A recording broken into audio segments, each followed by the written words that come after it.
Hello everyone. भाई, आज अपन कर रहे हैं dual nature of radiation and matter के सिर्फ और सिर्फ फॉर्मूला शीट ऑलरेडी मैंने लिखे। तो टाइम बिल्कुल वेस्ट नहीं होगा, हार्डली 5-7 मिनट लगे और पूरा का पूरा फॉर्मूला शीट रट लेंगे आप। ठीक है, शुरुआत करते हुए फोटोन थ्योरी।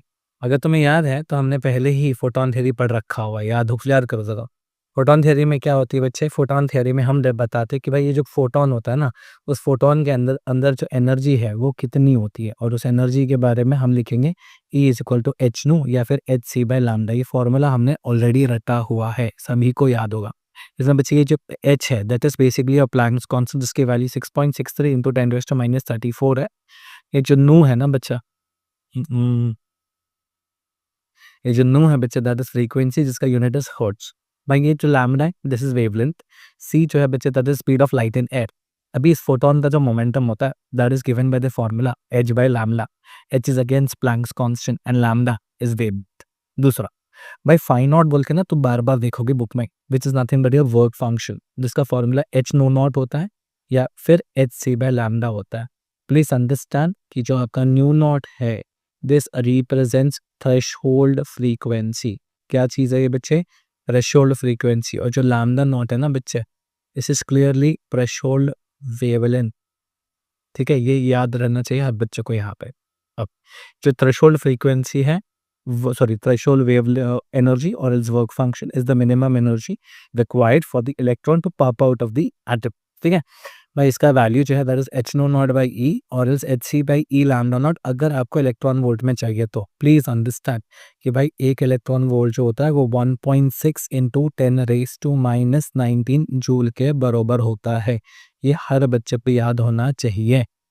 ठीक है, अब दूसरा, अब जब एनर्जी होती है ना एक इलेक्ट्रॉन की, ठीक है, ये आइंस्टाइन फोटो इक्वेशन बताएगा कि एक जो फोटोन की एनर्जी है वो दो प्रकार में, एक तो इलेक्ट्रॉन को बाहर निकालने में और एक उसे घुमाने में जाती है।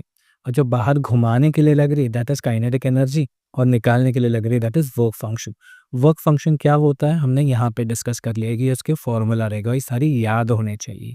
ठीक है, अब एग्जामिनर क्या पूछता है? एग्जामिनर पूछता है क्वेश्चन ऑन काइनेटिक एनर्जी।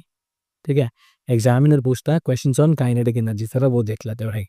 जो work equation Einstein photo electric equation था वो ये है। इसमें से अगर मुझे काइनेटिक एनर्जी चाहिए तो मैं इस फाई नॉट को उस पार भेज दूंगा, और जैसे मैं इस फाई नॉट को उधर भेजूंगा मुझे मिलेगा half M v square is equal to E minus phi not.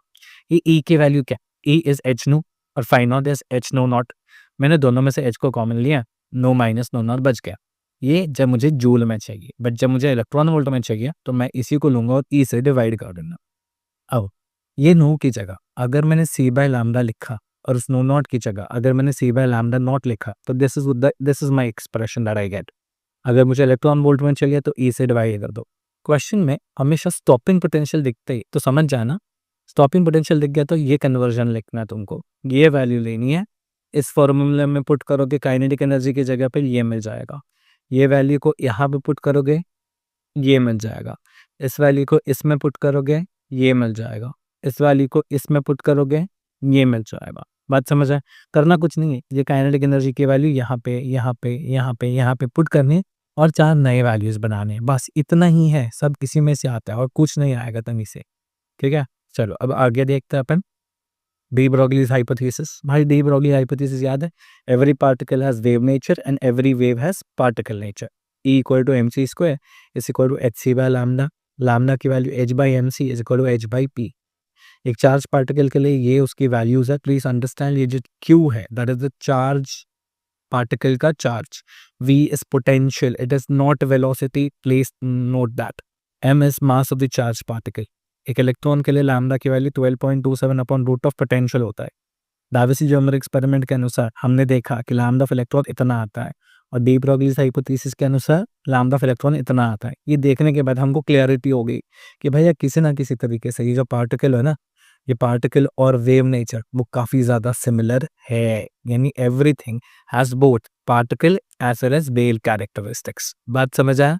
चलो अब भाई इतना समझ गए, हमारा चैप्टर भी कंफर्म हो गया।